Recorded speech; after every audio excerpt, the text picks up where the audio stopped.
Good morning, ladies and gentlemen. Good morning, dear students. Good morning, dear professors, dear my colleagues, and dear friends of design and of all creative industries. Good afternoon to India and good evening to Mongolia. Warm welcome again on our Going Green Global Design Week, where we are opening today our 7th International Scientific Conference, A.L.I.C.E. A.L.I.C.E. means architecture, landscape, interiors, culture, and emotion. Today's topic, or this year's topic, is consumerism and sustainability. Sustainable production and consumption has been recognized as a part of Agenda 2030 and very important for our way of life, for our culture of life. And at first, I would like to thank you very much to our organizational committee, especially to Elmina, who is today not with us, and also to Nina and all our who are involved in this Going Green Global Design Week. A.L.I.C.E. Conference, A.L.I.C.E. Platform, Association of International Design Education Institutions, was established in 2010 by the former Academy of Design, today Faculty of Design Ljubljana, to form a stable and reliable network of partners working on common projects with the aim to raise design awareness in the partner countries. The principal goal of the platform consists of the exchange of knowledge, sharing good practices, presenting different teaching approaches, ideas, and new professional knowledge. We also are searching new design management models and strategies. And of course, everything is how to do and how to save our world, how to educate our young talents, how to be aware on the every step to do something for better life. Economic and social progress over the last century has been accompanied by environmental degradation that is endangering the very systems on which our future development and very survival depends. COVID-19, and of course also after this recovery, offers great opportunities to develop recovery plans that will reverse current trends and shift our consumption and production patterns to a more sustainable course. A successful transition will mean improvement in resource efficiency, consideration of entire life cycle of economic activities, and active engagement and multilateral environment agreements. There are so many aspects of consumption that with simple changes can have a big impact as a whole. For example, the global material footprint, an indicator of the pressure put on the environment to support economic growth and to satisfy the material needs of people, grew by 70.4% to 85.9 billion metric tons in 2017 as compared to 2010. These are really horrible numbers. And reducing food loss and waste can contribute to environmental sustainability by lowering production cost and increasing the efficiency of food systems. Currently, we lose 13.8% after harvesting and during transport, storage, processing alone. Therefore, We, designers, architects, producers, we have to choose the product, we have to plan from idea to the realization. Only the products who need less energy, less transport, and of course, we are not aware of enough to use autochthonic materials. How can we help as a business? It's a business interest to find new solutions that enable sustainable consumption and production patterns. A better understanding of environment and so social impacts of products and services is needed, both of product life cycles and how these are affected by use within lifestyles. How can we help the consumers? There are two ways, main ways. We should reduce our waste, and second, being thoughtful about what we buy, what we're choosing a sustainable option whenever it is possible. It is also very important about food, about water, and today problems. There are very great problems. There are wars, we don't need them. There is hunger, we really don't need it. There is no water everywhere. And what I suggest, we have to share. We have to share our knowledge, we have to share our money, we have to share everything what we have, because every single child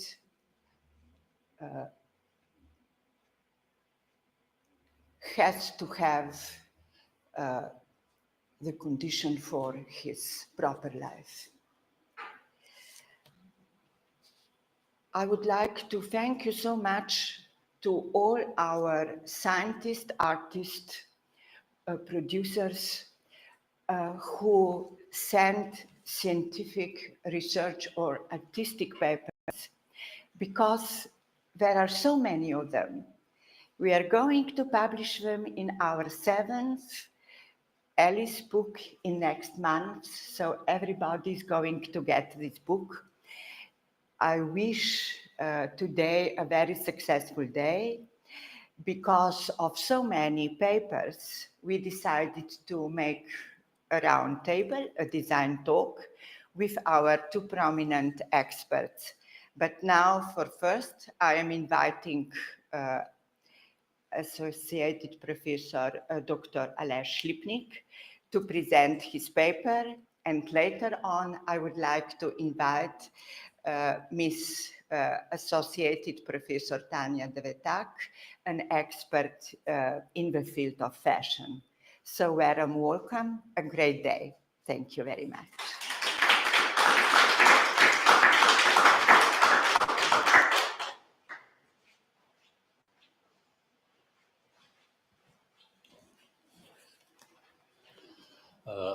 Thank you very much for inviting me on this conference, on this event. And in addition to the warm welcome our Dean to us, I want to continue with my paper, which is oriented toward life cycle assessment as a part of eco-design.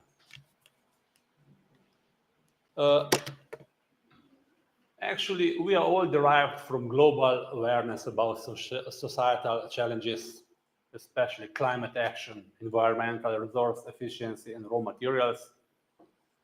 And actually, EU recognized this as a very important topic. So, current EU green transformation represents a comprehensive and ambitious plan to shift the European Union towards a more sustainable and environmentally friendly future. Well, if just go to the real world, we see that we are currently facing huge transition from traditional to circular economy, starting from the left, from the old-fashioned linear economy, starting from raw materials through production, use, and producing wastes, actually. We are aiming to become more sustainable, oriented toward circular economy, to close this circle with zero wastes and as less as possible raw material needed for the economy. Of course, before the designers, it's a hard task. Eco-design actually address this challenge. And in this case, eco-designers have to take into account the environmental impact of a product, not only at the time of use, but through its entire life cycle. And not only takes into account, they also aim to reduce the environmental impact of products by considering as much factors as possible: energy, resource efficiency, material selection, product durability, and of course, end of life disposal. So these need comprehensive knowledge about design, about business models, and about the impact of eco-design, and successful solutions have to include all these factors. Of course, for good eco-designs, we need the right tools. And life cycle assessment is actually a methodology which is on the first stage used to evaluate environmental impact through its entire life cycle. And of course, not only identify areas where eco-design improvements can be made, but also help designers to prioritize areas of improvement. Well, of course, eco-design and life cycle assessment are not a substitute for each other. There are not also LCA or life cycle assessment is also not a prerequisite for eco-design. It's actually a very valuable tool that can be used to inform and support eco-design practices on the one side. And of course, these tools or practices are complementary and should be used together to improve the sustainability of product. So, designers becomes not only oriented toward design, but have to have a lot of accompanying knowledge in order to fulfill the demands of sustainable production and sustainable consumption. Thank you very much.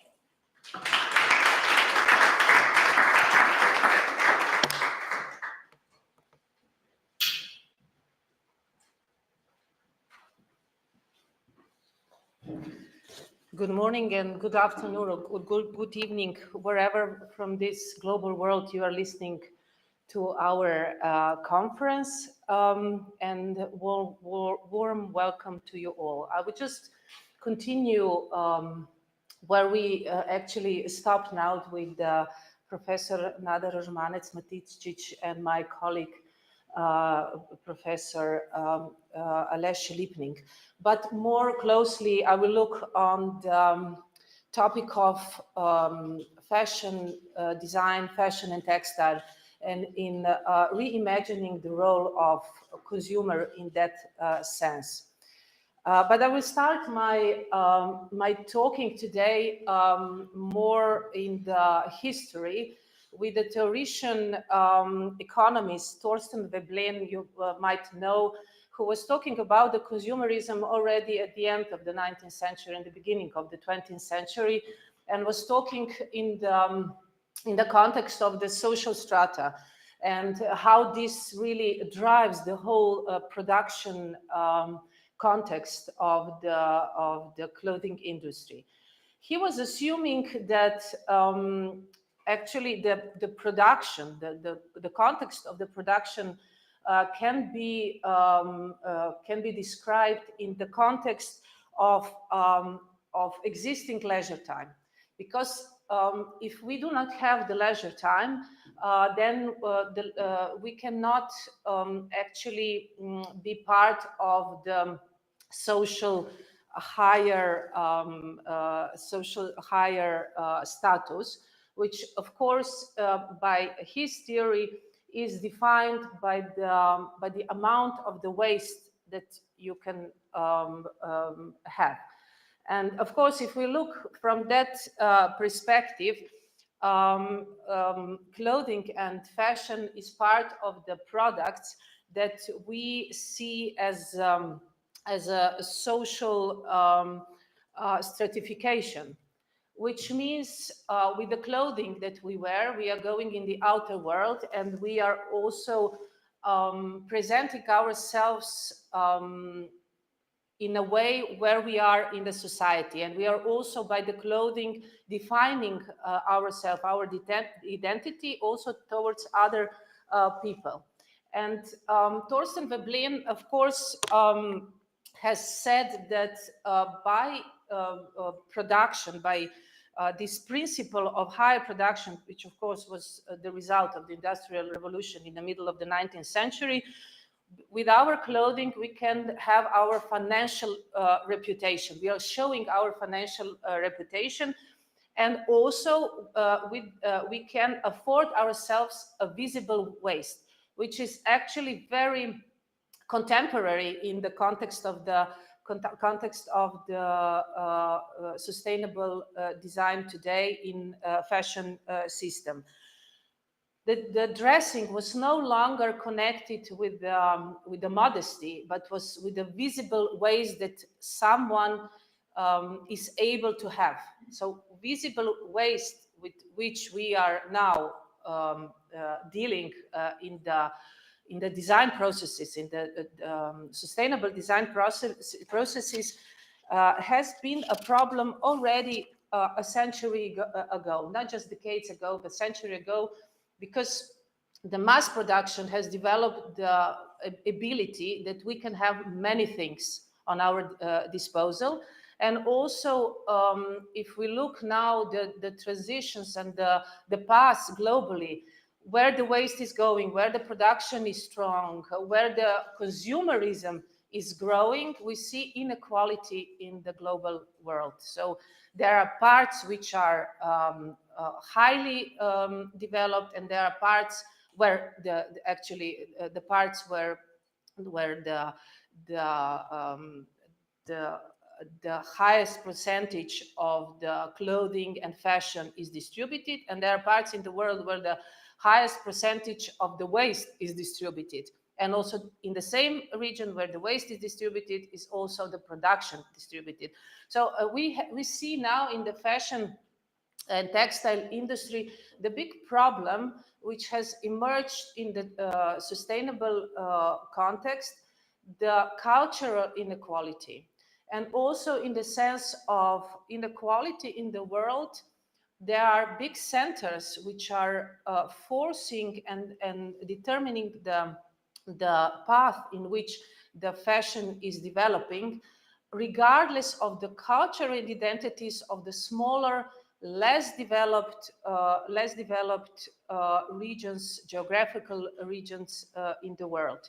And I'm really delighted that today will be joining us also some speakers who are coming here in Slovenia from the regions that are not in the fashion and textile industry respected as equal fashion reputation, so to speak, as they should be. So I think that in today's world, as it was in the Veblen's time, we are still dealing with problem of symbolic economic value that our clothing and fashion has, that we are having, and that economic standards are surpassing the aesthetic or design normatives. But it should be vice versa. The design normatives should be stronger than the mere economic parameters of the clothing that we are seeing. Just to say at the end that, of course, Thorsten Veblen theory of generating fashion and clothing is very much in place also in today's time. We have to look at the fashion industry and textile industry also from the perspective of the financial reputation, which is still very strong, and we are evaluating the brands in fashion, our clothing, ourselves also from the perspective of financial evaluation, not just in individual, but also in the in collectively. Therefore, I think that we will talk also in the design talk more about the sustainable design in the context as a life cycle of the product, from the production, from the user perspective, and also from the at the end of the cycle as a problem of a circulation of the circular economy in the context of 4.0 industry, in the context that we have to look also at the perspective of the social and economic point of view of consumerism, of the usage of these products, and also of the integration of the consumers into the design process, not just globally, but also on the local level. And I'm looking forward to the discussions that are coming in place in the design talk. Thank you.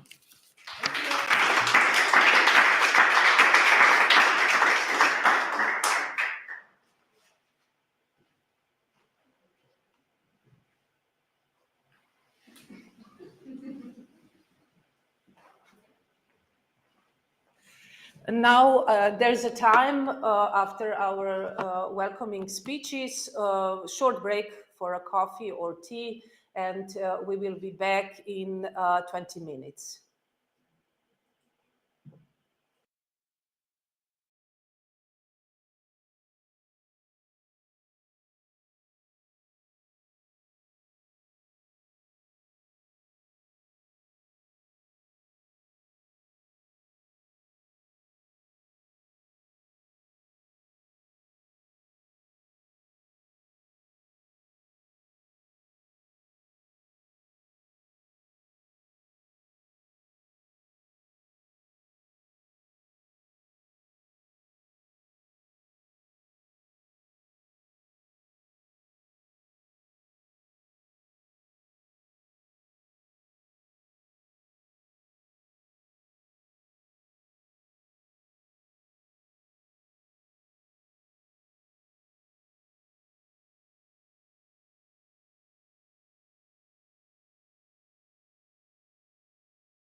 Well,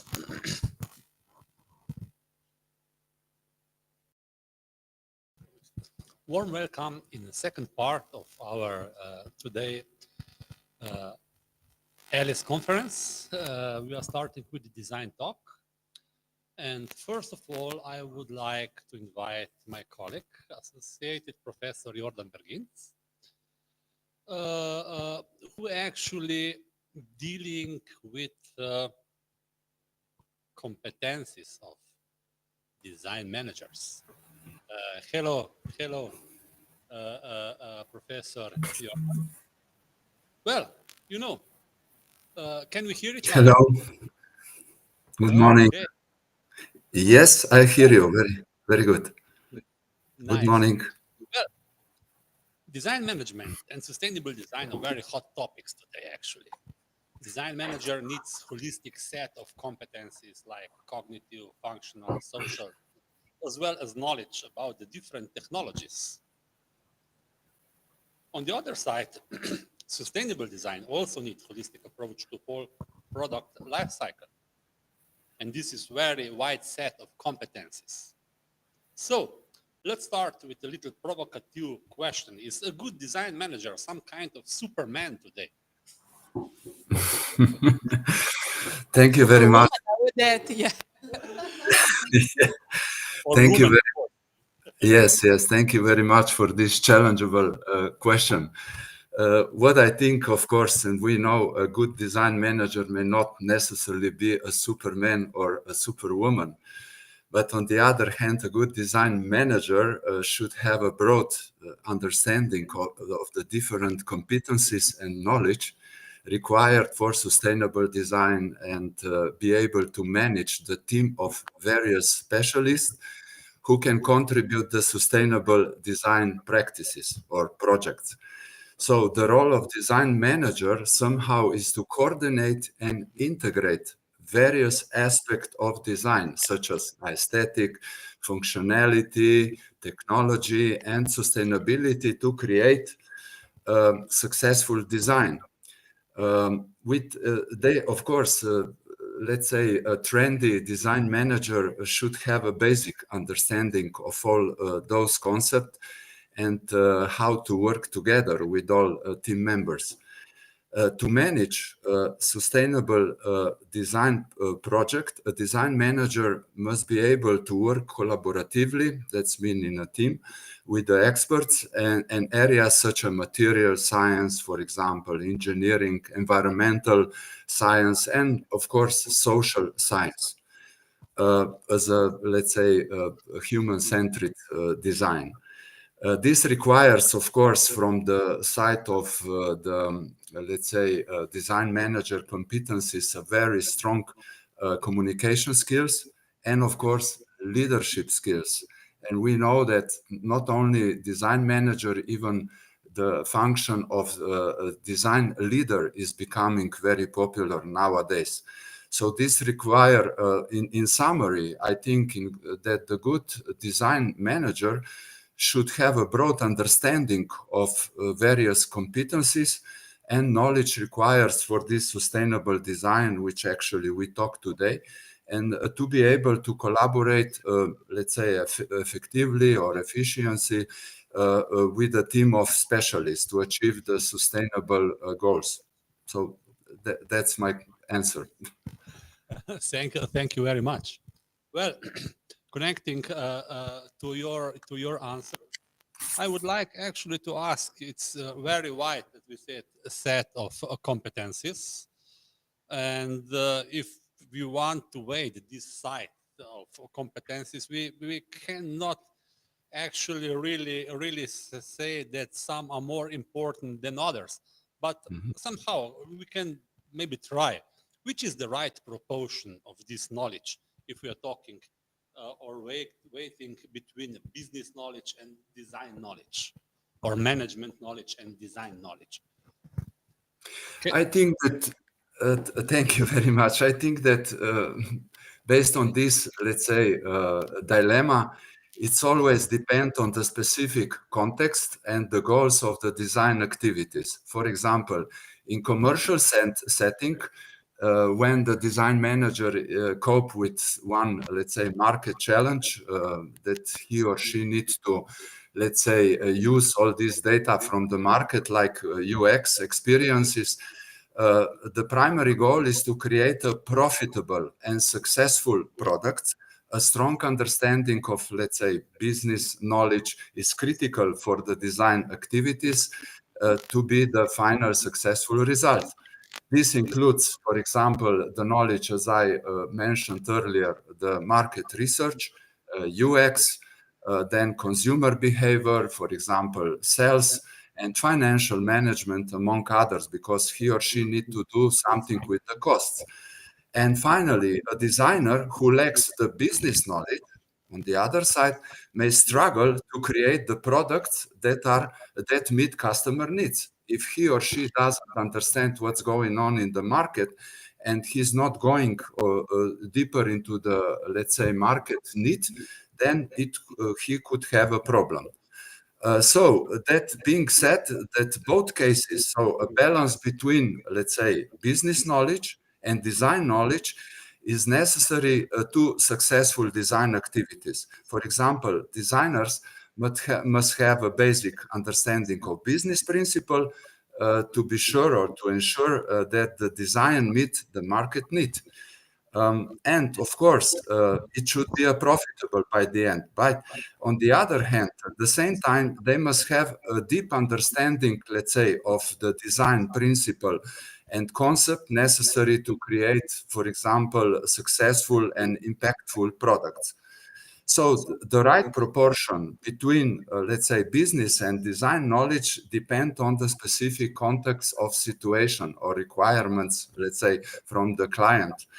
And this is something the biggest. So once again, if we summarize, the trendy or modern design manager needs to understand what's going on the market, and on the other hand, he needs to be aware of the basic design, let's say, knowledge and competencies. Thank you very much for your answer. And the last and final question for you. Well, we are living in a very fast changing world, facing unexpected challenges every day.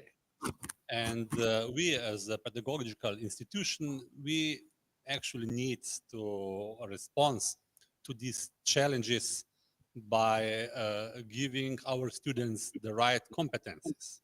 Mm-hmm. What do you think, which are the main trends in the developing of design management curricula in the world today? Can we predict actually future?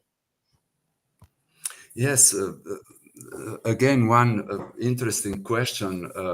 I just had to admit that I have spent in a few my last research paper different, let's say, we made a different research on, let's say, most popular design management curricula all around the globe, from, let's say, US, China, Australia, Europe, and we came to the very, very specific, let's say, interesting conclusion. So there are, of course, today several trends in the development of design management curriculum. They are driven by changing needs, of course, in the industry and evolving role of design in business and society. So these trends, I would like to stress out in 7 short points. The first one is going to the emphasis on the digital skills. Digital skills, of course, are including all this design, digital skills like UX design, data analytics, deep machine learning, and digital and content marketing. And of course, in the latest trend, we know about that the many professions, like even design management, is trying to incorporate the Chat GPT application in their work. So we need to know even how to handle this, how helpful could be at this our digital skills. Second important, let's say, aspect is focus on sustainability. That's why we talk today. Sustainable design is becoming increasingly important practically in all curricula. And design management are trying to incorporate various contents like, for example, circular design, sustainable materials, environmental eco impacts, and assessment of their curriculum.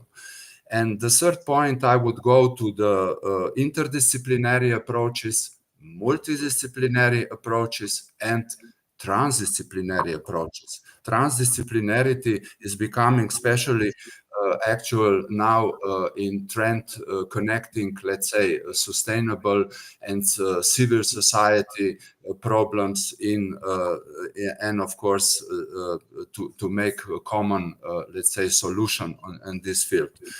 The fourth point, I would go, we cannot imagine any trendy curricula without design thinking. And of course, innovation activities, and we can do it, of course, on 100 ways with different problem-solving technique, business idea generation, etc.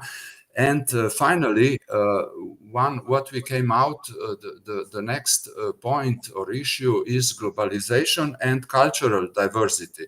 We do cope today with different cultures from, let's say, different part of the world. And of course, design need to acquire, incorporate a different type of values in this system. And if we go on, the next thing is, of course, entrepreneurship and business skills.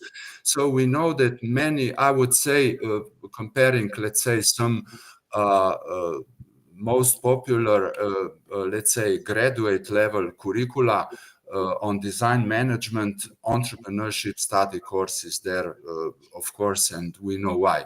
Many design management courses, of course, are incorporating entrepreneurship and other entrepreneurial skills. Why? Because they try to engage the students to start their own company, startups, and of course to become the business leader or young entrepreneur, and to engage, let's say, design management in their concept. And finally, what we came out with the final, let's say, issue or content or topic is actually a project management skills. We do know that practically majority of design managers are somehow on daily level connected with project management. And they need to know something about the concept, how to plan, how to execute, and how to deliver it with outcomes and of course added value and value proposition to the client. So overall, all trends in this development of design management curriculum reflect the changing needs and the industry of the evolving role of design in the business and society. So, by the way, we did a small research among, let's say, 25 job ads where, for example, especially in capitals in European Union, they are searching for, let's say, design managers. And if you check the advertise for the design manager job, you can see that they require at least 20 different skills, competencies. What do they expect from them? So, okay. thank you. Thank you very much for your answer. You see, actually we can see that the path to the future is quite clear. We just have to start walk to this path to came into the future. Thank you very much. Wish you successful work, successful research in the future. Thank you. So in the wave of the emphasis that our colleague, Associate Professor Jordan Bergins has said, of course, we have to reshape the value of success in contemporary understanding of sustainable design and businesses.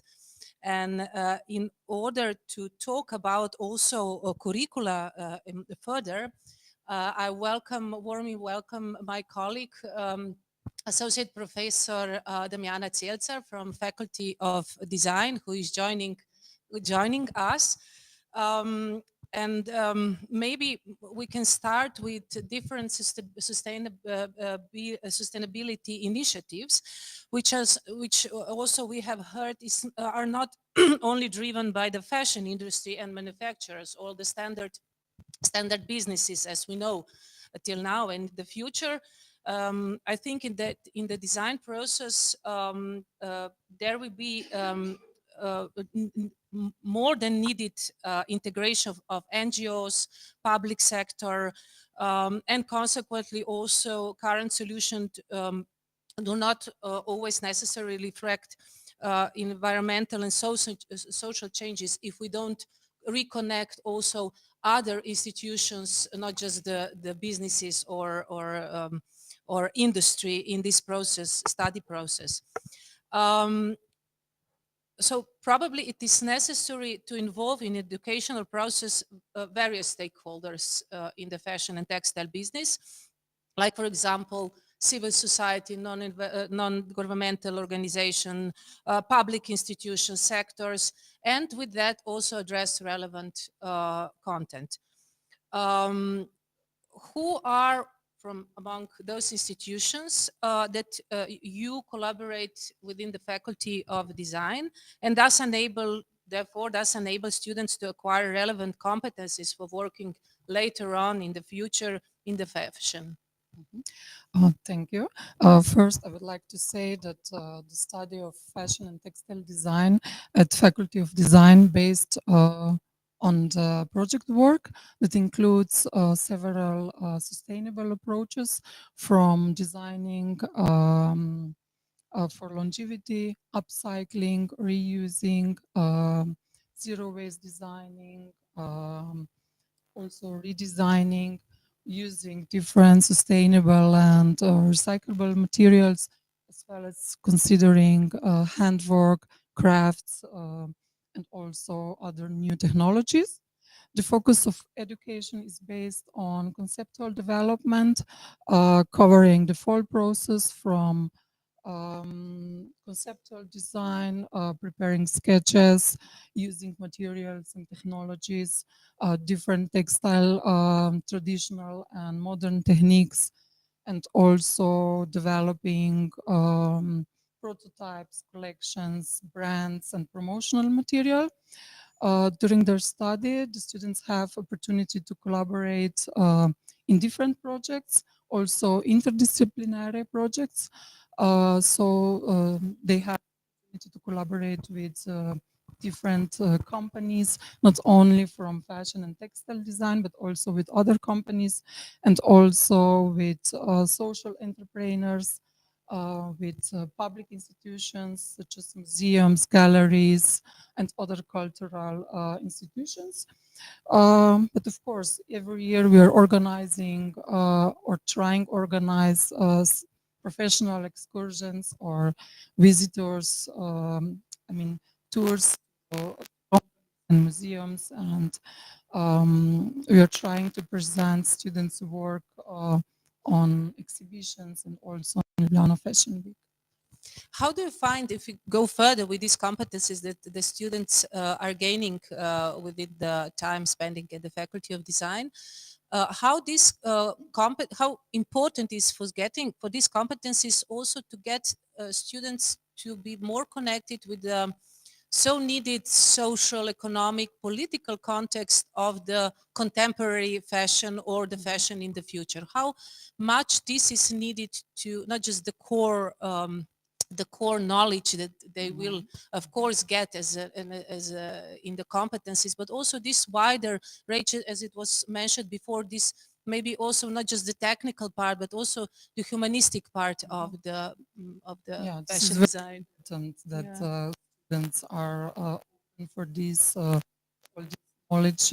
It's very important to know how the fashion system works, the fashion.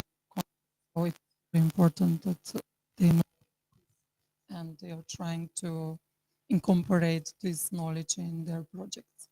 is it difficult to for faculty to get involved, non-governmental institutions, public sector, to be more part of the curricula within the faculty design? How difficult is to get those connections, or is it easier?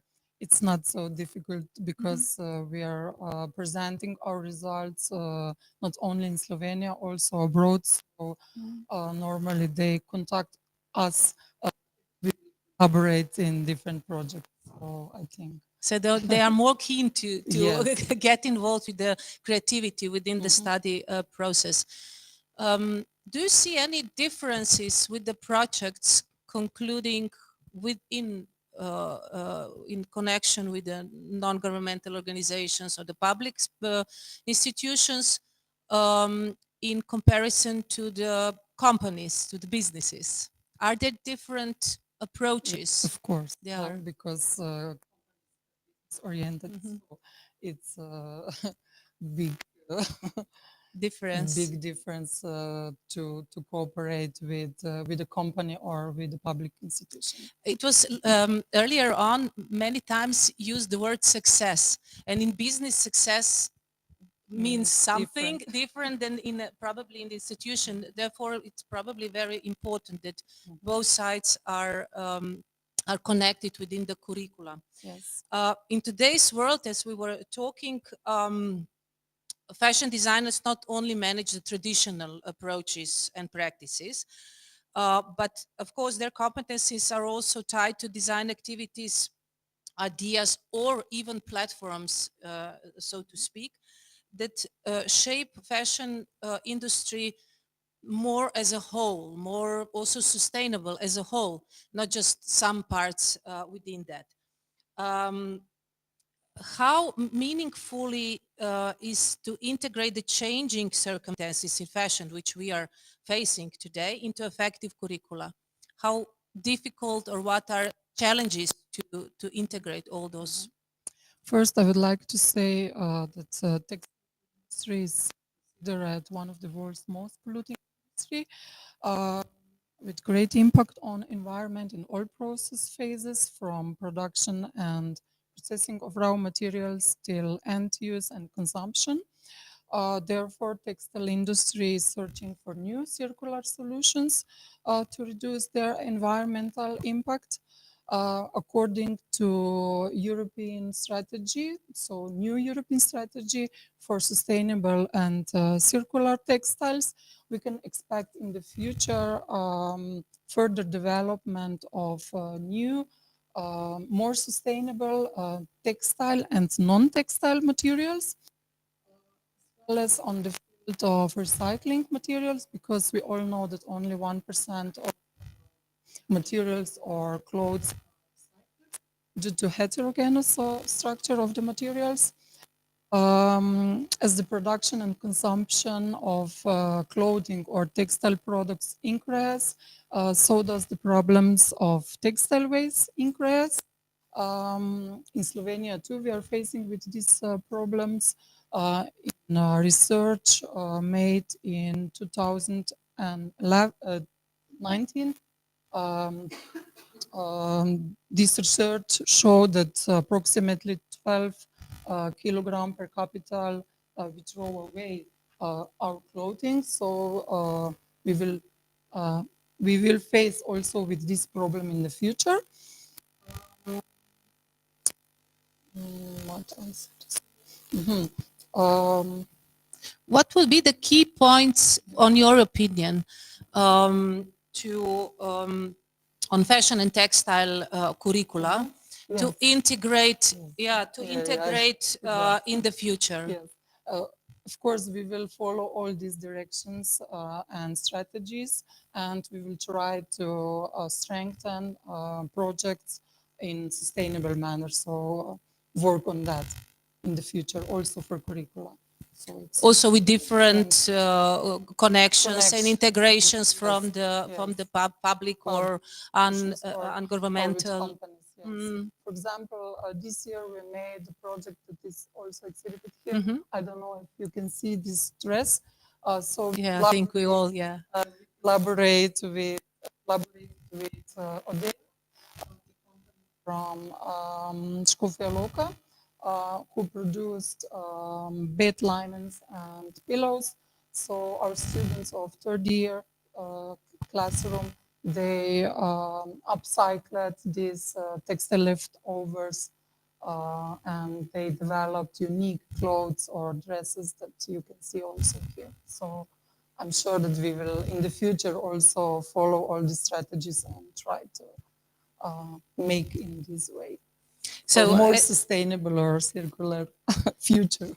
Yes, to emphasize what we have said, I'm sure that Faculty of Design is integrating in the design, in the student process and the study as a whole, all these or some of the strategies as all never can be integrated.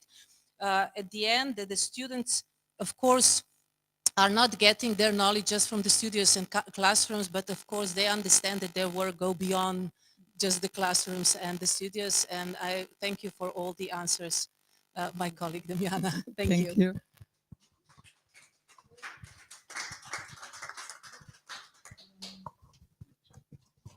Our next colleague is joining us on online, and I warmly welcome again now on online Dr. Esra Enes from Mersin University in Turkey.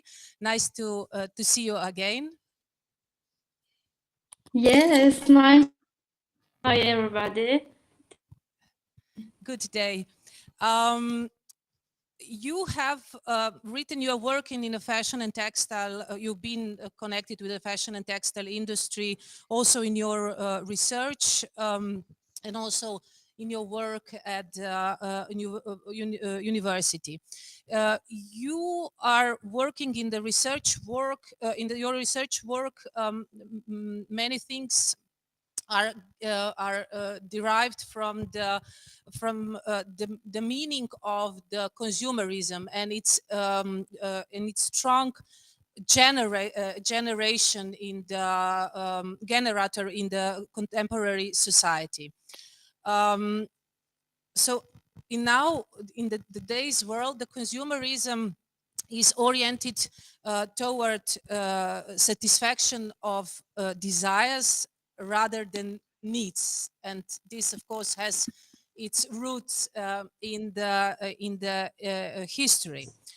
How do you think that the post-consumerism effectively influence innovative approaches to separate purely business success from relentless material consumption? So how can we those both sides, this dualism between the material consumption and the success of businesses, be more effective in a manner of applying sustainable solutions? For that nice question. This fashion system use and throw away creates that results economic environmental destruction, and then think to actually fast fashion has made by the leisure activity as necessitating more than and the circular process strives use of the natural resource material usage. So design to years to think life cycle of a garment, and the consumer process should be part of the design process. This I'm sorry. This post-consumer as indicated in reusing, recycling, upcycling, or supply the long extending garment, preventing and the actual aim, consumer actions, creating the user and the garment done by the hand of the fashion. Yeah. Dr. Esra Enes, you mentioned reuse, repair, recycling, upcycling, downcycling. Those are all these attitudes in sustainable techniques and methods that can be very useful. In the fashion industry, as we know, already in advance, we produce 30% of the clothing, which we know we will never sell. So all the resources are used without any purpose. It's just in the context of the success, the business success, so that the prices can be high enough and so on. And the fact is that those clothes will never be sold. So the third of the products are made just for our, so to speak, business vanity. I would say like that, business vanity.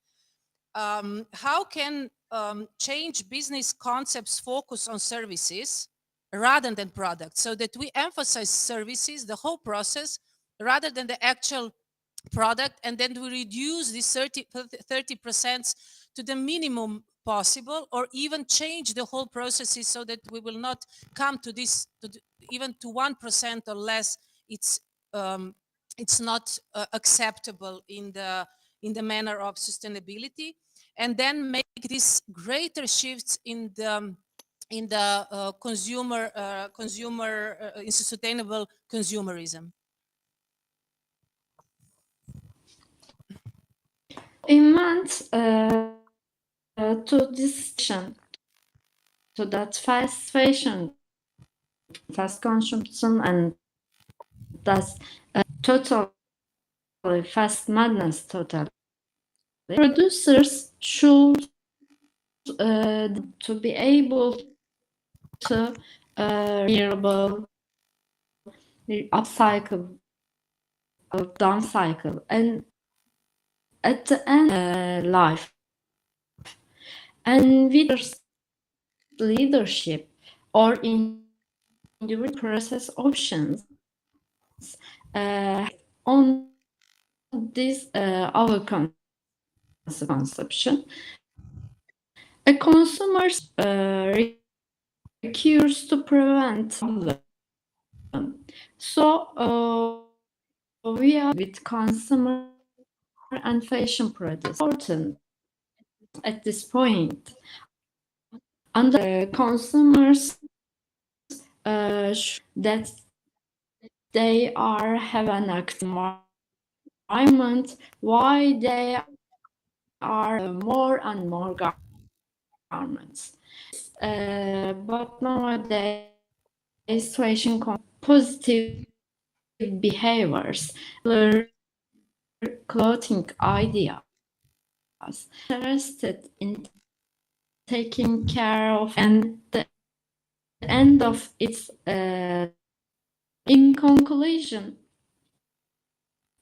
circular economy principle for circularity comes benefits to the economy and the society as a whole, so offering an innovation and innovation and the industry. Thank you so much. Dr. Esra Enes from Mersin University, thank you very much for joining us, and I wish you a good day. Thank you. And I'm passing the word to my colleague, Kalesh Lipnik. Thank you very much. And I have now opportunity to introduce my friend. Actually, I have to say Professor Tumenbolt Darzevek from the Mongolian University of Science and Technology. Good evening. Good evening, everyone, and I wish you a happy Mongolian Lunar New Year. which we are celebrating right now. Thank you. Thank you. I was aware Congratulations. yesterday that you are in between celebrations, so I hope not disturbing your your No, holiday no, no, no. time. It is very big opportunity to participate in your very wonderful scientific conference. Thank you for inviting us. Thank you very much for your participation. Well, your very interesting paper describe craniofacial reconstruction, CFR, as a method of creating a living face on human skull to enhance the person's appearance. Actually, that kind of technology is used in forensic, paleontology, archaeology, and using this technology in design in order to address cultural heritage in somehow very unique. How do you think this methodology could influence designer? Okay, yes. Preserving cultural heritage, which is disappearing day by day due to human activities, is the work of designers, not just archaeologists. In this case, we as designers are responsible for clarifying and developing social differences and cultural divergences. As you know, the cultural divergence is the tendency for culture to become increasingly dissimilar with passage of time. Okay. Second, the next issue for designers to consider is needs to scientifically develop design content based on cultural differences. There is really need to implement transformation design using digital data. It will be a good solution to expand the foreign market by being able to produce national products. It is beneficial for the younger generation to know their national identity based on scientific research. As I remember, why we selected this topic is once as co-authors with Sandala, we had talked once if archaeologists will find tomb of Genghis Khan, who will do this craniofacial reconstruction? And we talked that we can do this one. Yeah. Nice. Thank you very much. Well, actually, information. Do you hear me? Yeah, yes, I Yeah. hear Okay. you. Perfect. Very Perfect. well. Information technology actually can support our research in many, maybe some years ago, unthinkable way. Actually, allowing us to be more ambitious, to start more complex researches, and also allow us to get wider or deeper insight in the object of research. But do you think that use of this strong technologies like artificial intelligence, etc., could actually strengthen creativity or could probably also weaken it? Okay, very interesting question. This CFR is not only technologies; it is a method. Okay, so the CFR method determines the only shape of person's face, but other visual images are created by designers using his own creativity based on research data. So this is a research that requires a detailed knowledge of anatomy, imagination, and professional skills from the designers as artists, in which human character and look, clothes, skin texture, age generation, hairstyle, decoration, clothes, pose, and even emotional characteristics should be developed by designers. In that case, as designers or as artists, we will be one step forward as artificial intelligence. So I don't afraid about AR. Okay, thank you. And the final question, you mentioned at the beginning that finding a tomb of Genghis Khan would Yeah. actually give you a lot of work in the reconstruction, the all the artifacts to get very deep insight in the time of Genghis Khan. But this will probably not will be the end. What do you Yeah. think will be the future of this? Yes. Okay, the future developments in this research focus on multidisciplinary and interdisciplinary experiments and research. For example, it combines the skills of professionals from many fields as medical anatomy, historical anthropology, forensics, and computer graphic imagery designers. And also it could be some big data for artificial intelligence. So I see big future for this technology, and we can do many interesting works using this kind of research. Okay, thank you. Thank you very much, Professor Tumenbolt. Thank you for Thank your you. Thank you. thank you for your answers, for your participation. Warm hug to Mongolia, and I hope we will have opportunity to see you again soon. I hope to see. Thank you. Bye.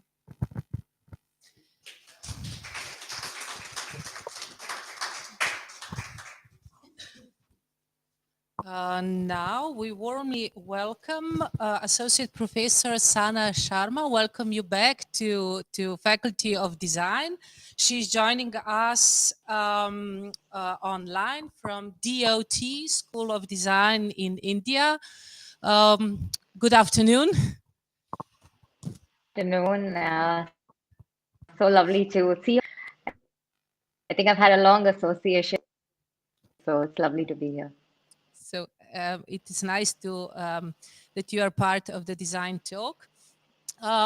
We'll be talking about transition of the development of community, humanity in all more from the like in the history.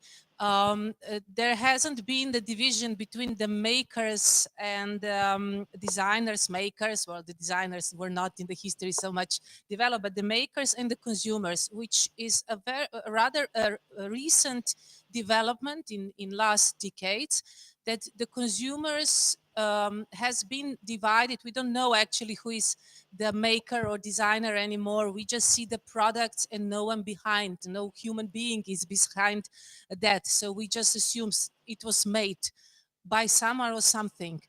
But we don't know actually. We don't have the connection anymore to the producer, the manufacturer, and designer. How can the contemporary consumer, the sustainable consumer, influence the faster implementation of those sustainable strategies in the system, in the fashion system? And how does contemporary design mean reconnection again between the maker and the consumer? Okay, so for I think there are two. One is the way that a consumer, their role in the fashion would be the way that they perceive the entire end user has actually been the system as such, because product doesn't really end with it being, it continues through the way it is onto how it's disposed. So a lot of times it just users, they think that is the end, and also sort of only to get it till them in the system, and that has caused the sustainability. And so enough awareness, creating enough consumer, not just for designers, but also important. There are that has happened on understand is for a consumer to make a switch. It's actually a lot simpler for them to choose the way that they care for their of the item, how to make it last longer so that it aims to sustainability. Are avenues where you can be joining not for profit. You can become an active participant. I think that there needs to be more for have some accountability in the system, because absolutely important stake in this whole system. And question that you asked me, there is a relationship between a consumer, which translates in consumer shares with the product, is that um, have a longer, better robot just in its journeys building a relationship with it comes from a very emotional perspective. So I think that it is important to the designer and the consumer, maybe specifically in the conventional sense, because it would be very globalization has changed. But I think with tech ways to maybe not direction, but at least indirectly have some to and from the design. We know from the past experiences, that innovations brought always progress, but innovations also brings the possibility of rapid production, and also that rapid production creates a cut between what we were just speaking about, the relationship between the manufacturer and the users. And we also have to emphasize that innovations, of course, they are something new, something progressing, but innovations often enable fast production and also large scale production, and enabled global production. So are we critically these days evaluating innovations in the fashion industry from a sustainable point of view? Are we enough critical also implementing those innovations in the sustainable context? Right. What innovation was maybe ultimately transitioned into our circumstances from an ethical perspective. Definitely earlier, the whole behind the innovations that came faster, cheaper, more acceptable for it to fuel the economy, that is not definitely not seen. And I think a lot of it to the way that we define values, the way we define growth, and defined previously eliminates or disregard and social aspect. So I don't think that to view this from not have a unidimensional, even think of the economy or success and value and growth. And fashion is something that we move, moving and changing, but it's meant to last. So when we talk for a consumer, it can be so confused. Which one is it? Like what really? So I think streamlining and redefining what the text give state of affairs will creating innovation that those parameters. Really good, credible textiles. The way that now we have measuring. But if you actually look sustainable innovations for sustainability also part of the pre-consumer consumer and a very, very aspect is the use phase are not able to track right now. When and we talk about transparency coming from both sides and also from the while we do have ways the supply chain consumer perspective, we really have how does a consumer use this product. I think that is where we need to change. If we want to make this a then we have to bring the consumer as part of the chain as well, like and not just someone who's dormant and chasing and disposing.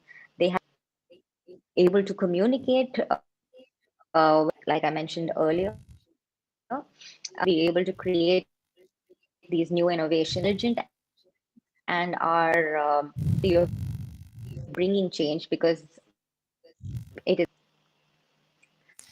Associate Professor Sana Sharma from DOT School of Design, I thank you for being part online, being part of today's talk, and good day to India. Thank you. Thank you.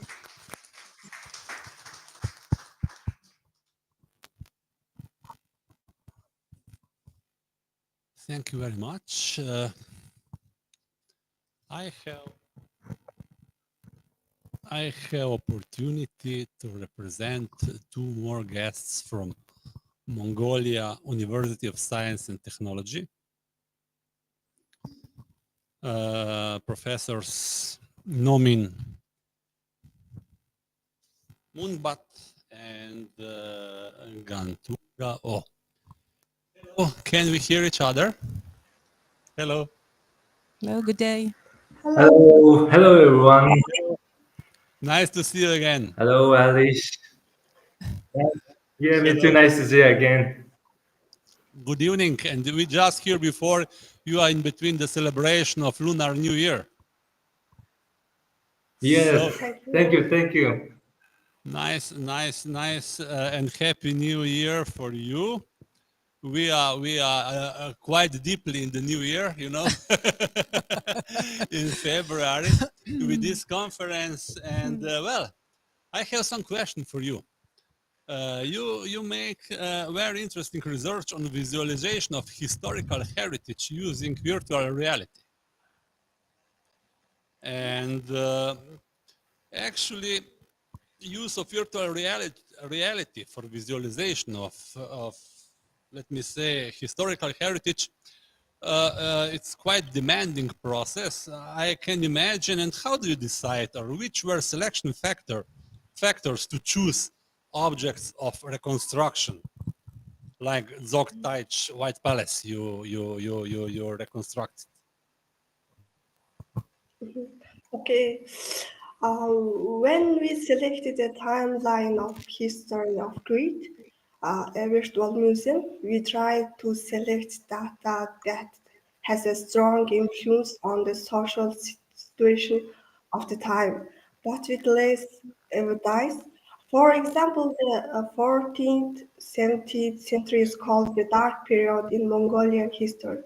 All the buildings were used for temples and religious activities were held inside them. Toktaj was a famous royal person as a writer and a poet, so the activity in the White Palace was positive.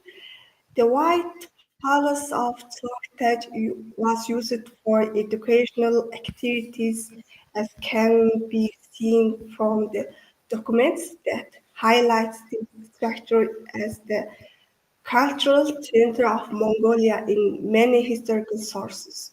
Therefore, we intend to explore it in depth and make it public. Yes. Okay, thank you. Well, we can imagine that recreating of historical heritage it's very attractive also for the public interest, and this public interest for visualization is very high. Virtual reality allows us to recreate and represent cultural heritage based on different and sometimes quite rare or fragmental sources. Well, I'm curious, which is the minimum of needed data to prepare, let me say, authentic visualization of some historical object? Okay. Mongolian traditional heritage is characterized by a large amount of patterns. So doing it with submodels has the advantage of increasing the load. Therefore, the minimum realistic values we have chosen are the game modeling method and the photogrammetry method. The applicability of this method may vary depending on the size of the object. However, the similarity is that the combination of low polygon model and high resolution material will produce realistic images. Therefore, we use a combination of the two methods considering the minimum data. Okay, thank you, thank you. And I have my last final question is actually, do you think that this advance in technology could somehow endanger existing cultural heritage? In order we not need to preserve them, we can recreate it through virtual reality. Okay. We are applying the virtual reality to damage it and endanger it physical heritage. For now, we think it's the best idea, but the virtual museum is a digital versions of the original heritage.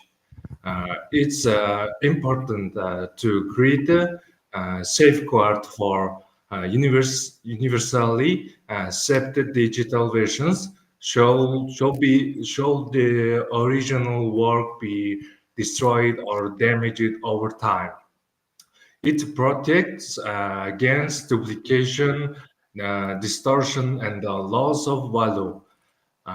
Therefore, we intend to register and verify the intellectual property. Okay, thank you, thank you, thank you very much for your answers. Thank you Okay, again. thank you. Thank you again for participation. Warm hug to both of you in Mongolia. And I hope that we will have opportunity to cooperate and see you again soon. Thank you. Okay, thank you so much.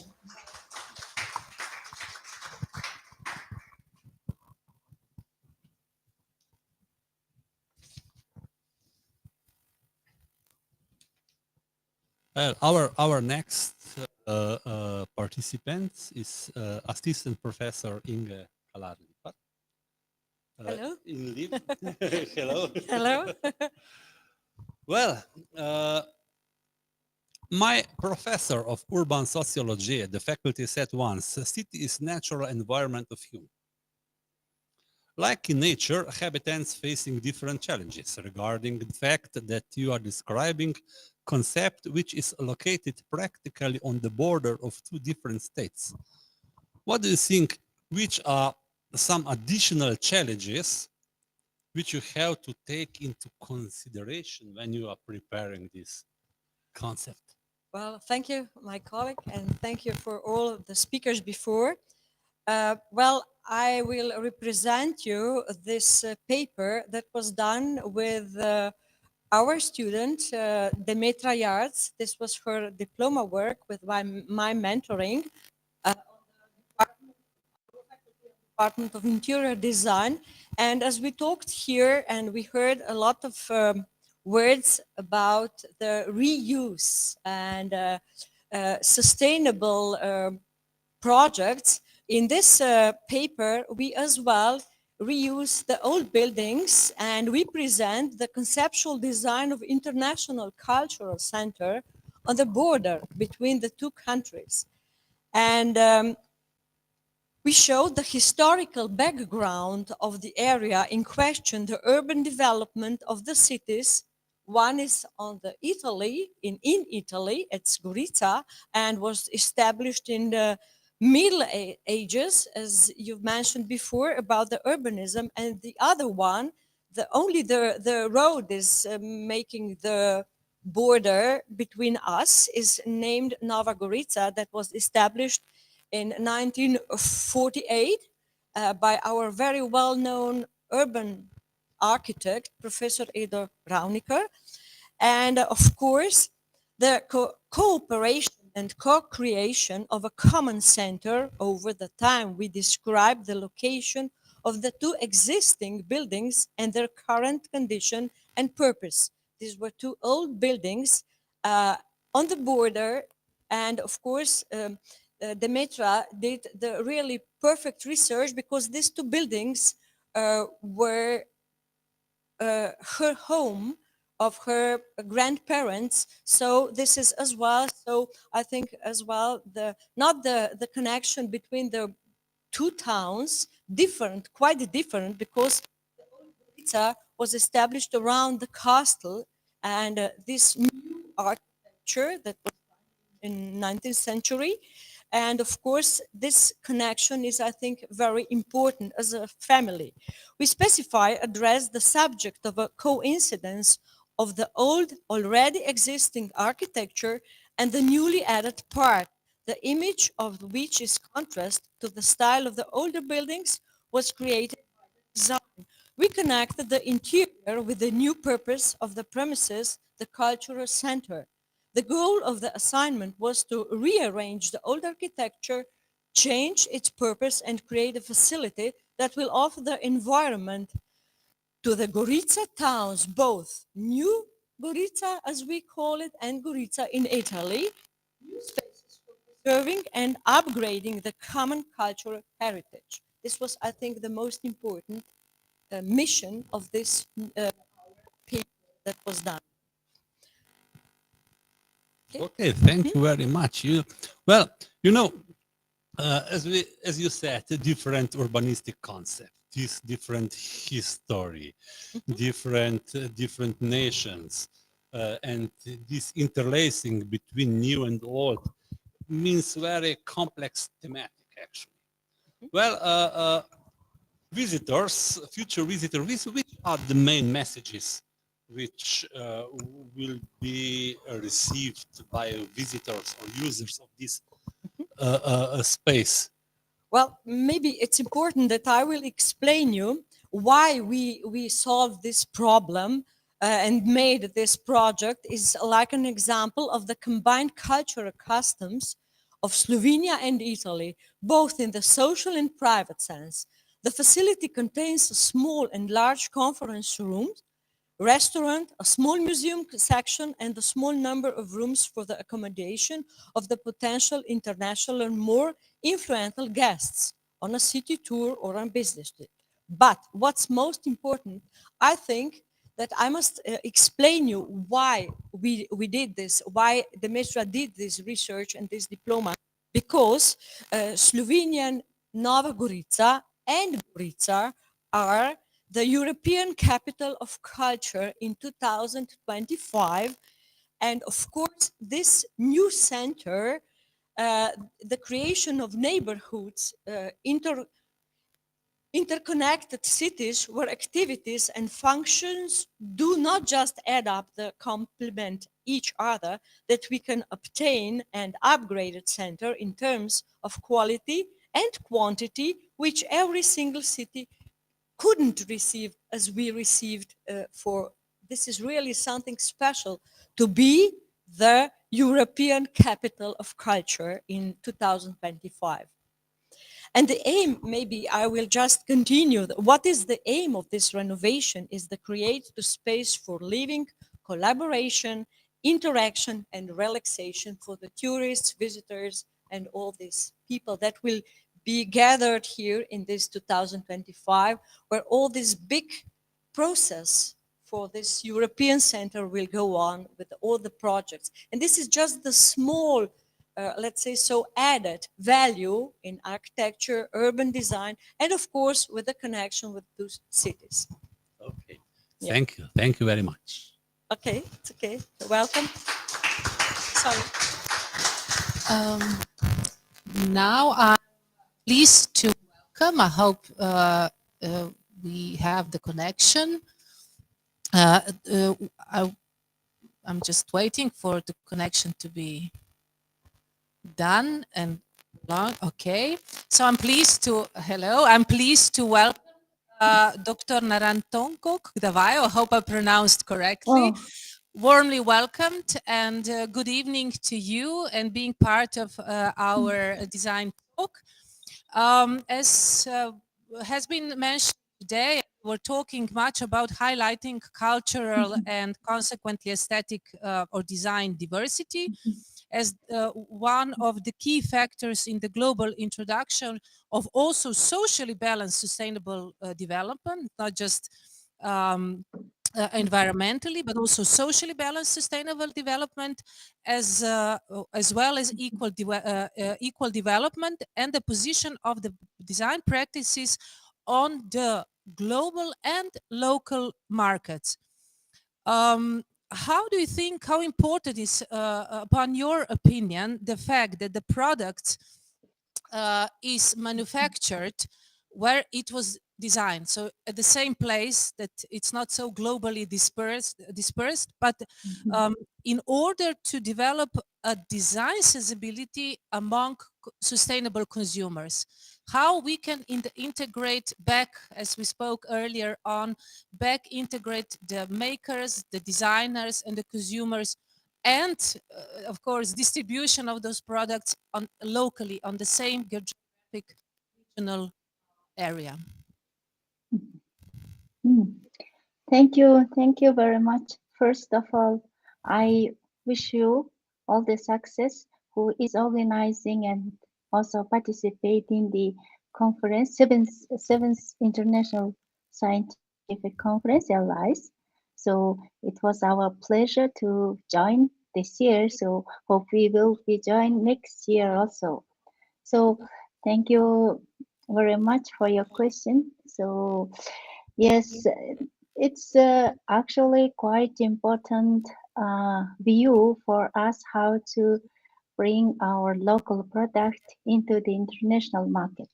So actually designers' role is much important recently. So the product is manufactured where it was designed in order to develop the design systemically among consumers is not difficulties, but in contemporary design industry is changed a lot, and designers responsible becoming more wider. They have to take many roles such as designers, producers, managers, export managers, as well as web developers, and etc. So also the consumers' behavior is changing a lot. So they pay more attention to select or buying the product, and they want to use a product with some story. And once they choose a product, they caring more, like love, caring a lot and giving it a long life. So I think it is connected with life cycle assessment principle.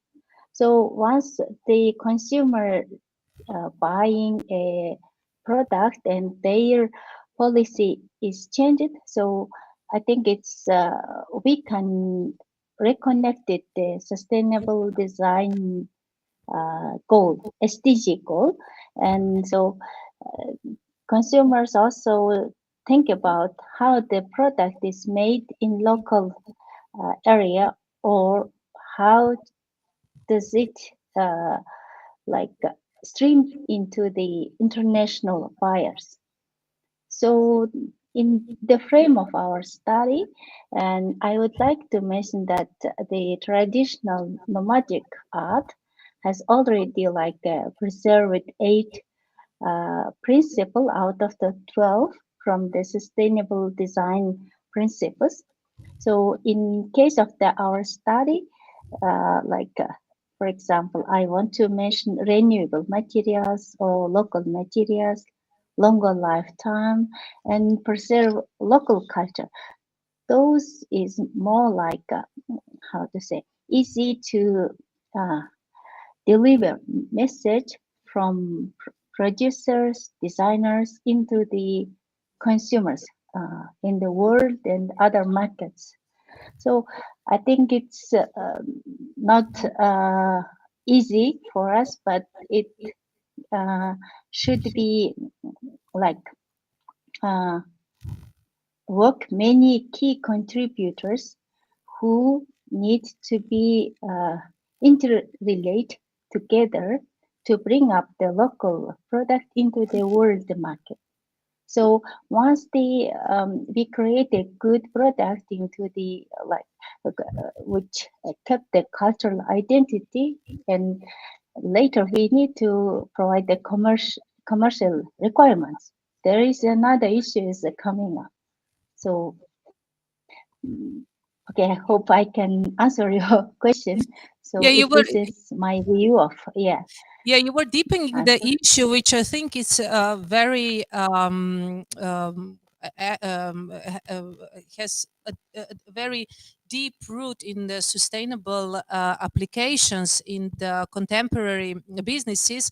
How to navigate between the cultural identity and the commerce requirements. I mean, it's not very easy in today's world of very divided design, so to speak, globally very divided design, especially if we are talking about the textile production or the fashion production, as we mentioned earlier on.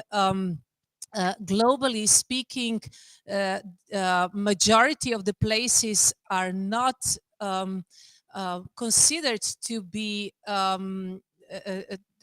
the ones who can make trends, who are morally considered as the one who are following the trend. So it's very difficult from our perspective also how to balance between nurturing the cultural identity and also fulfilling this business success requirements or the commerce requirements, as you mentioned.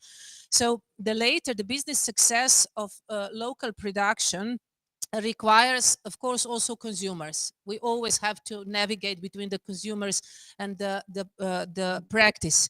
So we need the consumers who will create the need for such products, for such on the market, for such products and offer on the market. And of course, as you have said, local production always always depends on the local availability of the materials, of the producers, of the manufacturers, which are typical for the certain environment and cannot be found globally. And in the skills of the also craftsmen, which is important for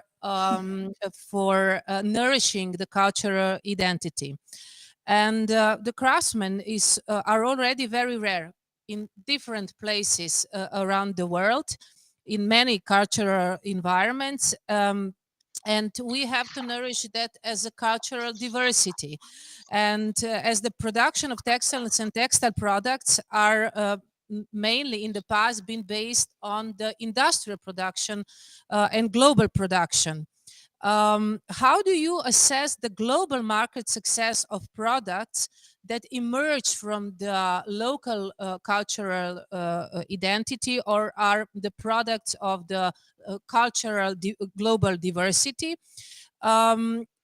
Which if these are based on this very specific cultural identity and very individual geographic areas, how those products can be successful let's just say, commercially successful globally?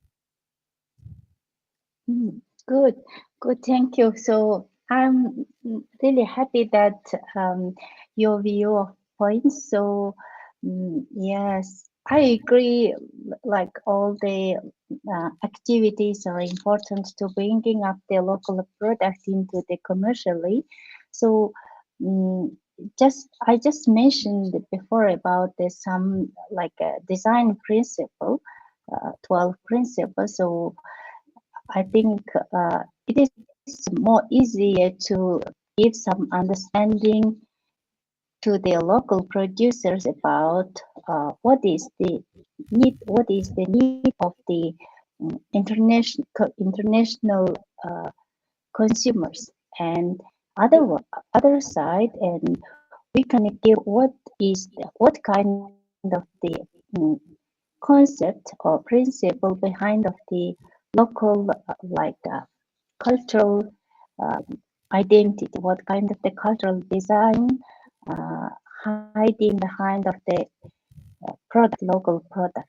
So if we connect these two together very well, and some good and rare or some natural sources, example from Mongolia, can export in all over the world.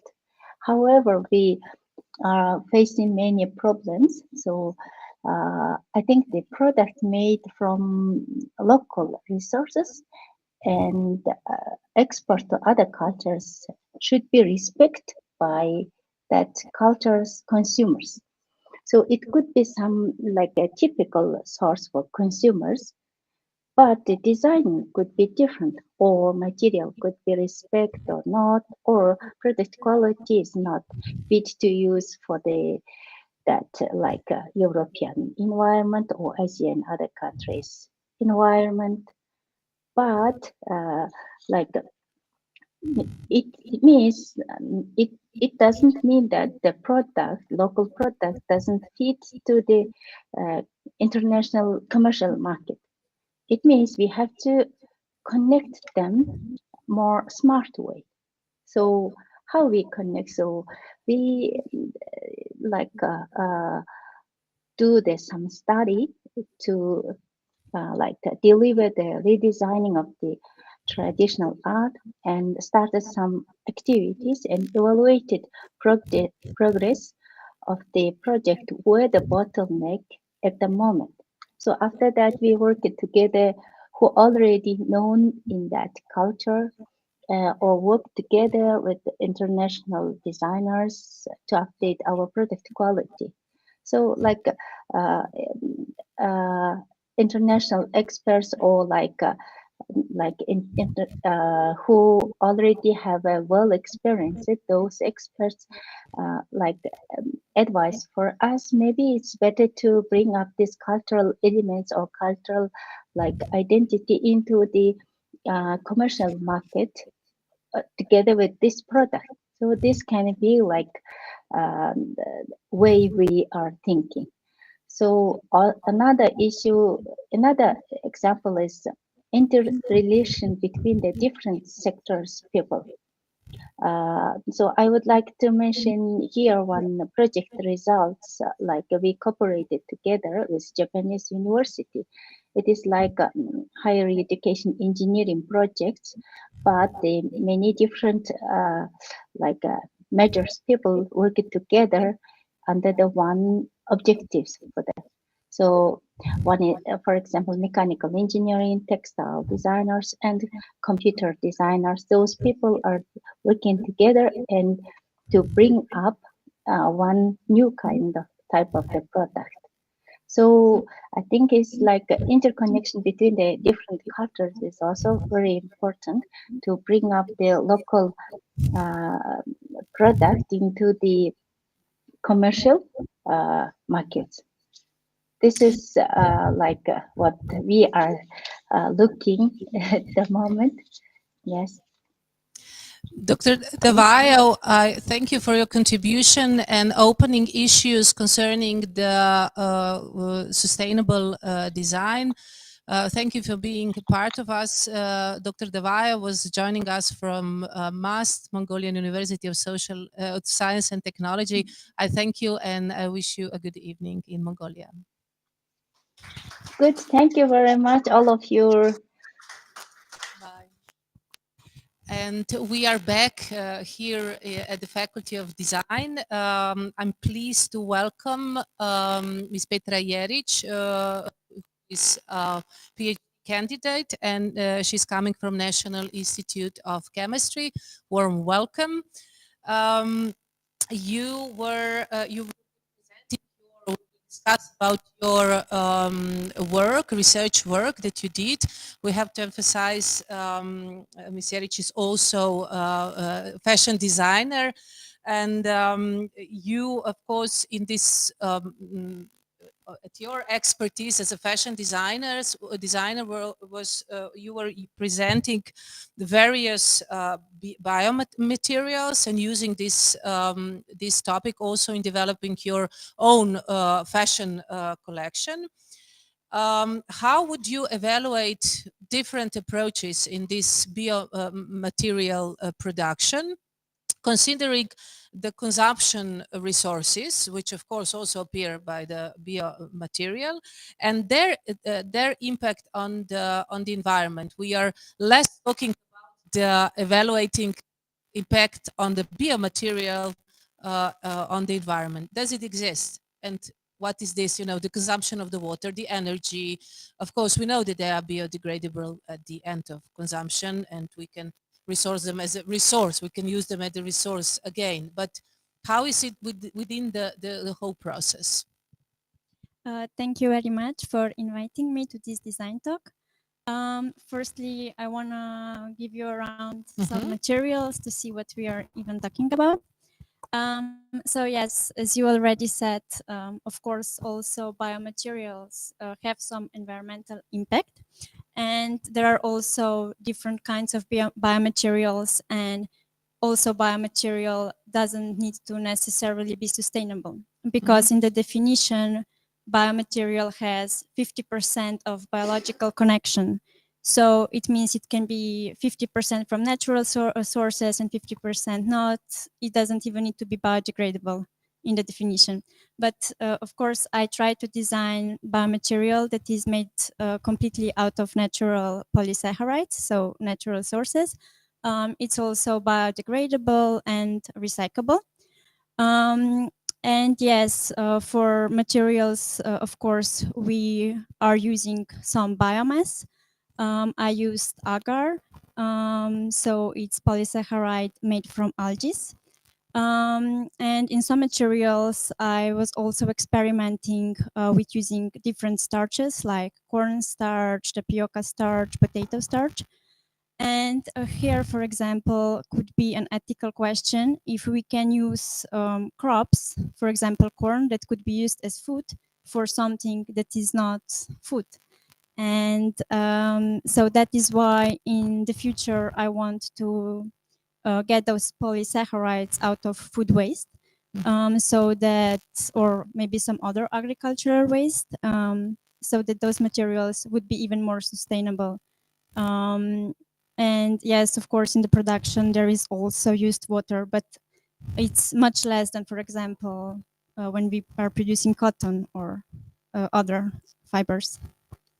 You've showed us with these samples also that we still cannot interchange the real touch, the real tactility, the smell, all the senses via online. So we cannot share with our guests online all these materials, but of course you can see by our colleagues how they were smelling, touching the materials. Of course, the senses are integrated in the using of materials for the clothing. Nevertheless, our body, the largest organ on our body is the skin.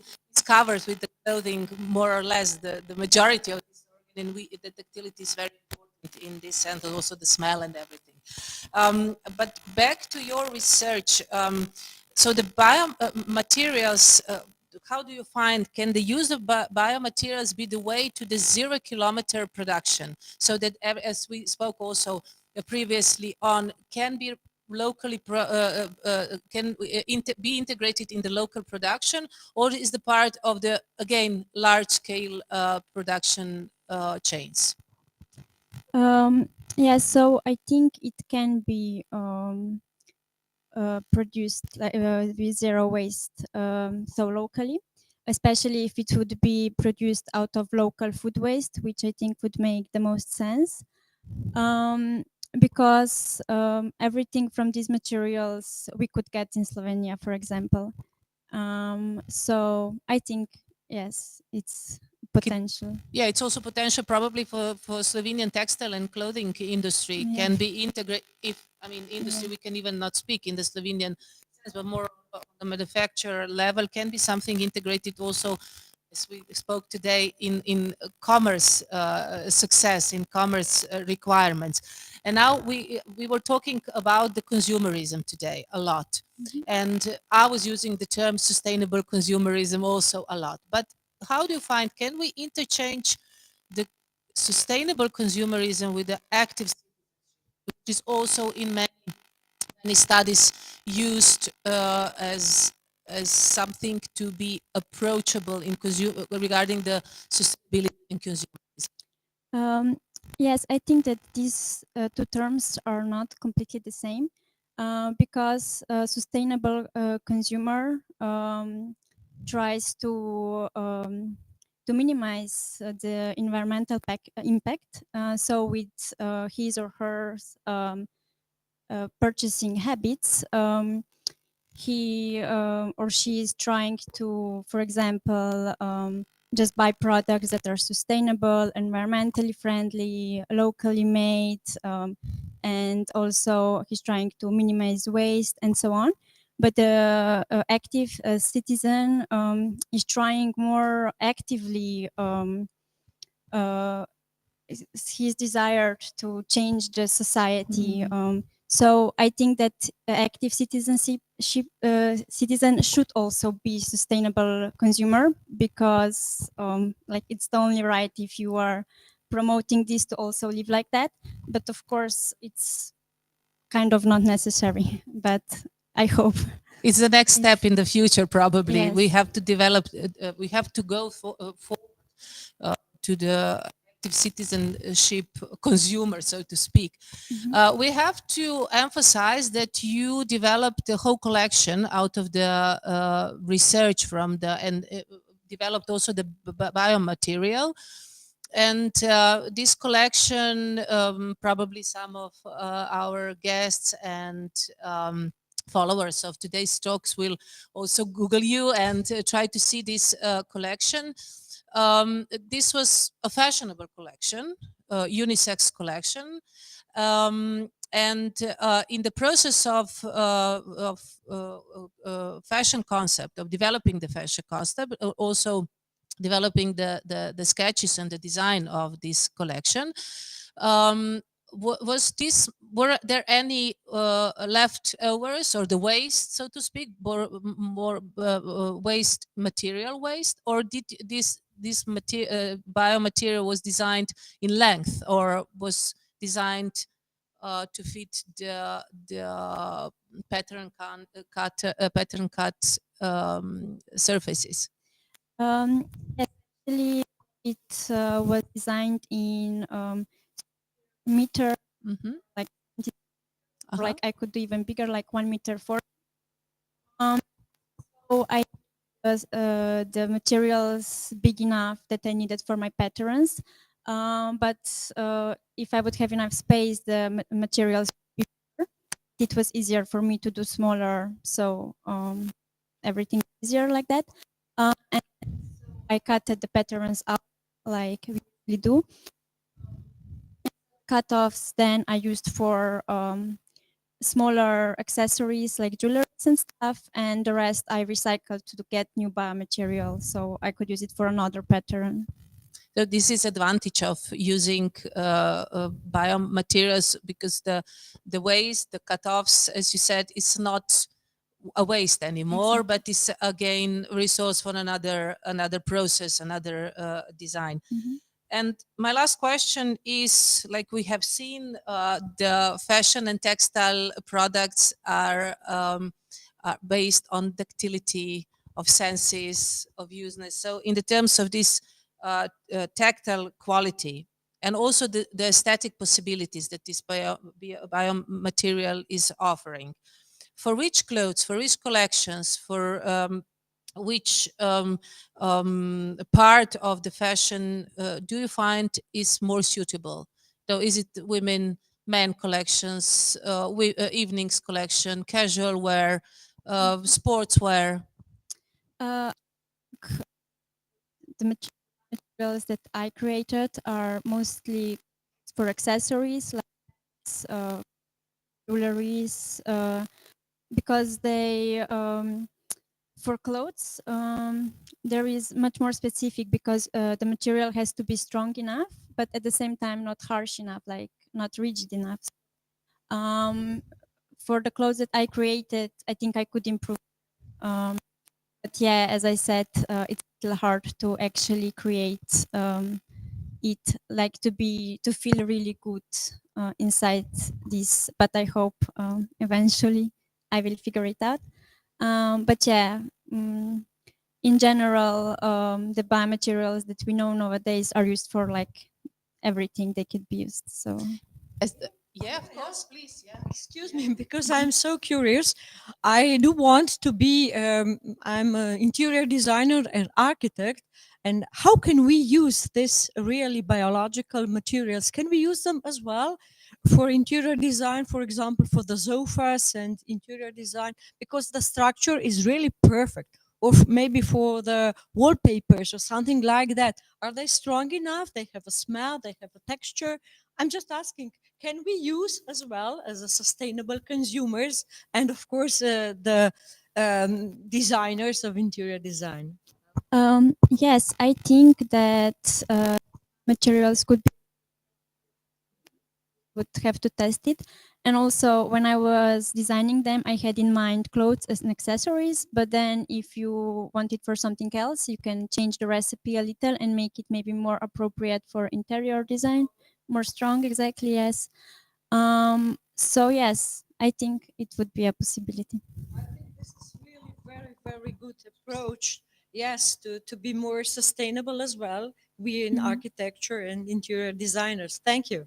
Thank you. I would just emphasize, and maybe to wrap it up, your research in the words that this is also opportunity, because we were talking about today the balance between the design and business as well.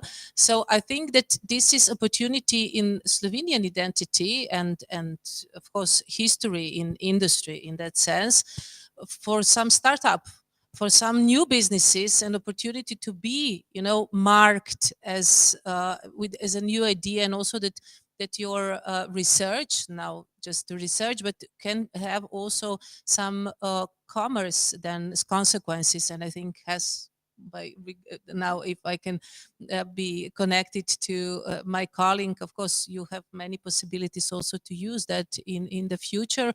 Ms. Jeric, I wish you all the best in your researches, further researches, and thank you for being part of the Design Talk.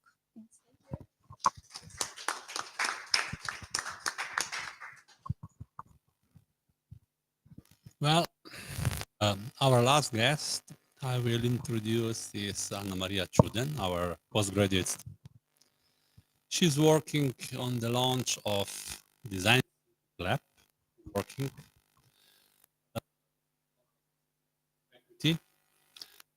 it's quite huge task for a student, actually. Well, and my first question will be combined, actually. Which was the hardest part of this concept and preparation, or probably maybe, from the conceptualization to realization is quite a long path.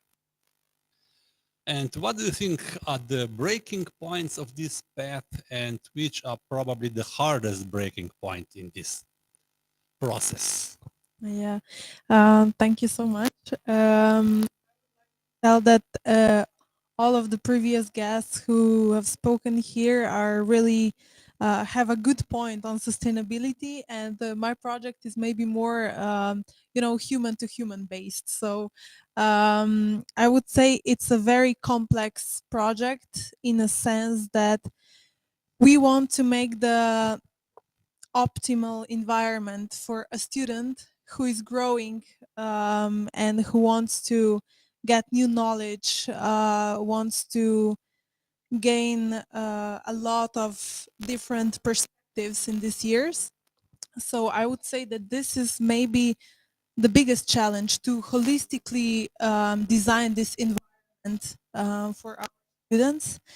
And yes, of course, from idea to realization, it's quite a long way.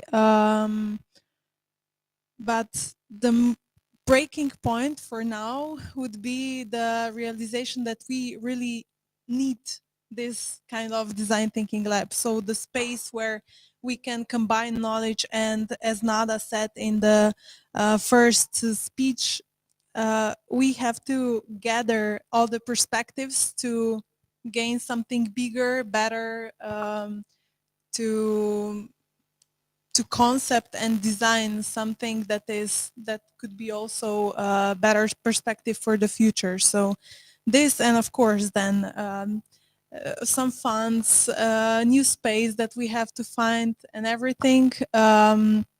And also we with Tanya talked a lot about developing a new brand, a new space, a new thing. It's always a really nice story, but in the long run also building good stories, creating values that this faculty has as a base of our work here, and also continuing those good stories in the design thinking lab for further generations to communicate in a visual and kind of this language that we can provide on this faculty, and which is our specialty actually. No, thank you, thank you. Of course, let me say end users, our students, young designers will actually give life in this co-working, and this life or their interaction between them will be very flexible, changing through the time. And of course, if we will want to, of course, we want to keep this place co-working alive. Do you think probably how we as the masters of this co-working could monitor or support these end users in order to boost their creativity and cooperation? Yes. So this project is actually now made on paper, but slowly with the activities, and this project can actually start even if we don't have a space for it yet.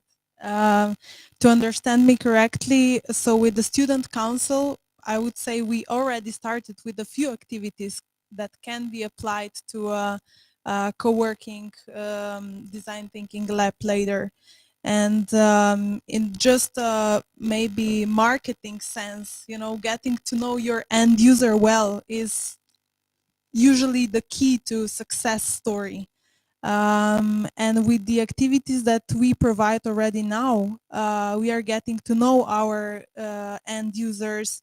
We are getting instant feedback, which is very, of course, important for us. And there was a very, very interesting thing that I read about the Generation Z. And this is that we don't take for granted events like this and talking in person, meeting people, because now online is kind of our reality. Because to come somewhere in person, you need to put some more effort into it, of course. And this design thinking lab is also putting this value of gathering, networking, and all the that we heard today here and all the perspectives of sustainability have to start somewhere, and where all the projects start, of course, with the conversation, with meeting other people, with sharing different perspectives. And this is kind of space where ideas emerge. That's what I would say. And also, a steel case made important research, a paper about the third space. So this is the concept of, you can imagine, the first space would be your home. So something very cozy, our primarily space. The second space would be your job or institution where you work, where you spend like half of the day. And the third space that they are, the idea of the third space is that you create something that maybe in nowadays cafes are made for. So a space for gathering that is not so official and not so cozy. But some space that they also describe in faculties is many times hallway. This is the space where we catch teachers and we ask them additional questions because we want more knowledge. We want to research more about areas that we are interested in, and design thinking lab co-working would provide this space that I think we all need here. So yeah, thank you. That would be it. Okay, thank you very much. So we would to conclude our design talk, warmly welcome the Dean of Faculty of Design, Professor Nada Rozmanec-Maticic, to join us again. So please. No, just please sit here, Nada, and I will just pass you the microphone. Thank you. Thank you very much. Yeah, it was really very nice to have our foreign guests, our distinguished colleagues from different countries, different regions. We heard a lot of things, but I think we have the same goals. And for the conclusions, of course, I have to congratulate to our young talents, designers, our students of master, and it is really very nice to see this great success. Of course, I also thank you very much to all participants on this design talk. Thank you very much, Tanya, for a really great, for this great leadership. I'm pretty surprised. Thank you. And of course, to A.L.I.C.E, it was really very nice to all of you, because we could talk and talk, but it's a time for action. I don't like to talk any further, because we have to use every single day, every single minute to be in, how should I say, not very professional, but the projects are here. There are many problems. We have many ideas. We have to use all these materials we have disposal. We have to look after energy, transportation, but you know, all of you, design has no borders. Design is a very great, the greatest strategies I ever heard for. With the help of our international associations, we try to do our best, not only in the field of education, but also in the field of research, science, artist, business, promotion, and of course this digitalization and this new era, or however should I say to that, helps us to be in contact wherever we are, wherever we want to be. And it is a great, how should I say, opportunity together, all of us. My colleague, Assistant Professor Tamara Haidou, found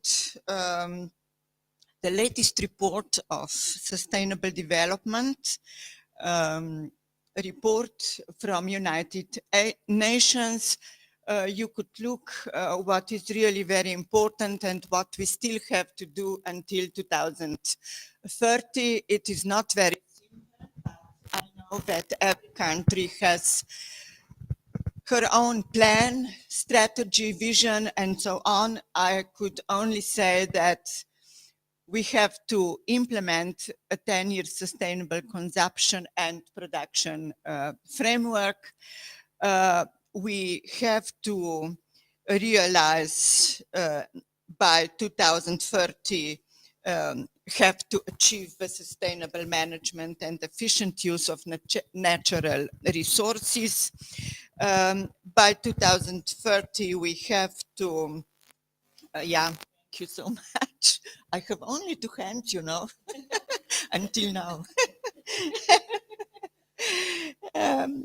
We have, of course, to take care of food waste, responsible management of chemicals and waste.